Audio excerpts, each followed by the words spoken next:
The Wonderful Life and Teachings of Sri Sai Baba.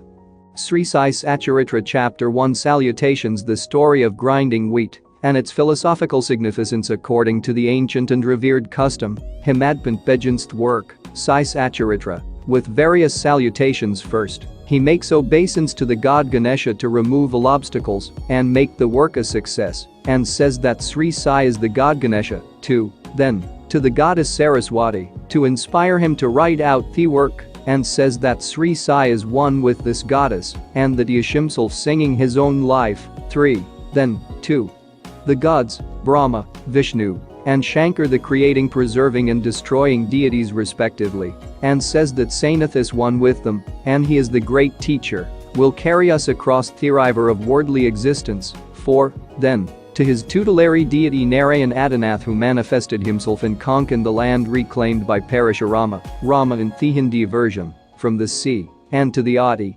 original, Purusha of Thefamali. 5. Then, to the Bharadwaja Muni, into whose Gotra clan he was born, and also to various rishis, Yajavalakya, Brigu, Parashara, Narad, Vedavyasa, Sanak, Sanandan, Sanatkumar, Shuka, Shaunak, Vishwamitra, Vasistha, Valmiki, Vamadeva, Jamini, Vishampayan, Navayujindra, etc., and also modern saints such as Navriddhi, Jananadev Sopan, Muktabai, Janardhan, Ekanath, Namdev, Tukaram, Kanha, and Narahari, etc. 6. Then, to his grandfather Sadashiv, father Raghunath, his mother who left him in his infancy, to his paternal aunt, who brought him up, and to his loving elder brother. 7. Then, to the readers, and praise them to give their whole and undivided attention to his work. 8. And lastly, to his guru Sri Sainath, an incarnation of Sri Dattatreya, who is his sole refuge, and who will make him realize that Brahman is the reality and the world an illusion, and incidentally, to all beings in whom the Lord God dwells. After describing in brief the various modes of devotion according to Parashara, Vyasa, and Shandilya, etc., the author goes on to relate the following story. It was sometime after 1910 AD that I went, one fine morning, to the masjid in SHRI for getting a darshan of Sai Baba. I was wonderstruck to see the following phenomenon. After washing his mouth and face, Sai Baba began to make preparations for grinding wheat. He spread a sack on the floor, and thereon set a hand mill. He took some quantity of wheat in a winnowing fan, and then drawing up the sleeves of his kafni, robe, and taking hold of the peg of the hand mill, started grinding the wheat by putting a few handfuls of wheat in the upper opening of the mill and rotated it. I thought, what business Baba had with the grinding of wheat when he possessed nothing and stirred nothing, and as he lived on alms. Some people who had Kamathir thought likewise, but none had the courage to ask Baba what he was doing. Immediately, this news of Baba's grinding wheat spread into the village, and at once men and women ran to the masjid and Flakadthir to see Baba's act. 4 bold women, from the crowd, forced their way up and, pushing Baba aside, took forcibly the pegger handle into their hands and, singing Baba's leelas, started grinding. At first Baba was enraged, but on seeing the women's love and devotion, he was much pleased and began to smile. While they were grinding, they began to think that Baba had no house, no property, no children, none to look after, and he lived on alms. He did not require any wheat flour for making bread or roti. What will he do with this big quantity of flour? Perhaps, as Baba is very kind, he will distribute the flour amongst us. Thinking in this way while singing, they finished the grinding, and after putting the hand mill aside, they divided the flour into 4 portions and began to remove them one per head. Baba, who was calm and quiet up till now, got wild and started abusing them, saying, "Ladies, are you gone mad? Whose father's property are you looting away? Have I borrowed any wheat from you so that you can safely take the flour?